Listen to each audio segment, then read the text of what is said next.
My research interest is the history of emotions. I'm particularly interested in what emotions do in modern Britain. I'm interested in people's feelings about work. I'm interested in the way in which emotions are implicated in political discussions and debates. And I'm also interested in the work that emotions do within the home. Love has a history. It has meant different things to different people at different times and in different places. Its significance, its meaning, and its uses have differed according to time.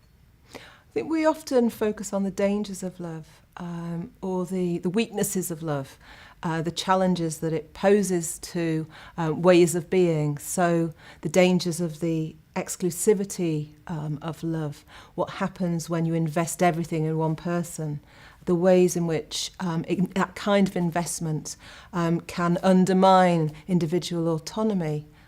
But actually what I'm more interested in is the degrees of agency which love and emotion more broadly can bestow upon people, can give people a sense of emotion as allowing them to make a place in the world and to make claims for particular rights or for particular relationships or for a particular role within society. So if we take love, for example, love has often been used by people to make claims about how they want to live their lives.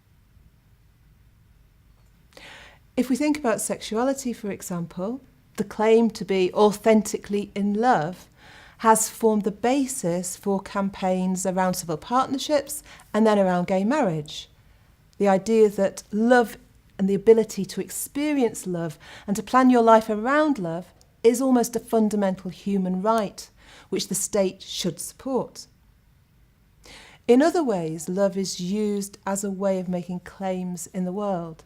So, for example, in societies where there have been political concerns or societal concerns about mixed race relationships, then the claim of love, the power of love to transcend those social boundaries and to challenge racism or to challenge ideas about who should and who shouldn't fall in love can be quite powerful. And you certainly see that in some of the films in Britain in the 1950s and 1960s. My recent book, The English in Love, looked at the status, significance and uses of love in the middle of the 20th century. In order to get at love in this period, I used a wide range of sources, ranging from women's magazines, particularly the problem page parts of those magazines. I also used fiction, film.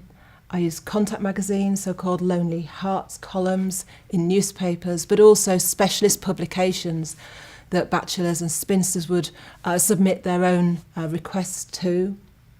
And I made use of the Mass Observation Archive, which is based here at Sussex. Mass Observation was founded in the late 1930s, in 1937, and set itself up as an investigative organisation that would uncover everyday, ordinary life in Britain. It had a number of different elements to it. One part of it went out and did social investigation in particular locations such as Bolton in the northwest or parts of London or parts of the south coast during the war. They would go into pubs and see what people were drinking. They would go to cinemas and see what people were laughing at. They would go to the beach in Blackpool and watch to see if couples were copulating on the beach. As well as this social investigative work, Mass Observation also collected the experiences, thoughts, attitudes and feelings of ordinary British people. They did this through the diaries that they solicited and that a number of people kept for the organisation across the middle years of the 20th century. And they also did it through something called directives. These were open-ended questionnaires which were sent out to a panel of volunteer writers sometimes every month, particularly during the war years. And these directives asked people to think about particular topics. So, for example, they might be asked to think about changes in sexual attitudes during the Second World War, Or they might be asked to think about the role of class in their romantic affairs. And these responses allow us to really get at the ways in which individuals themselves understood the role of love in their life, and to get at the ways in which they used love and the way in which they conducted their intimate lives across time. Mass observation as a body of material then allows us to get at the ways in which people understand themselves in the world. And I think that's why it's particularly useful for the history of love and also more broadly for the history of emotion.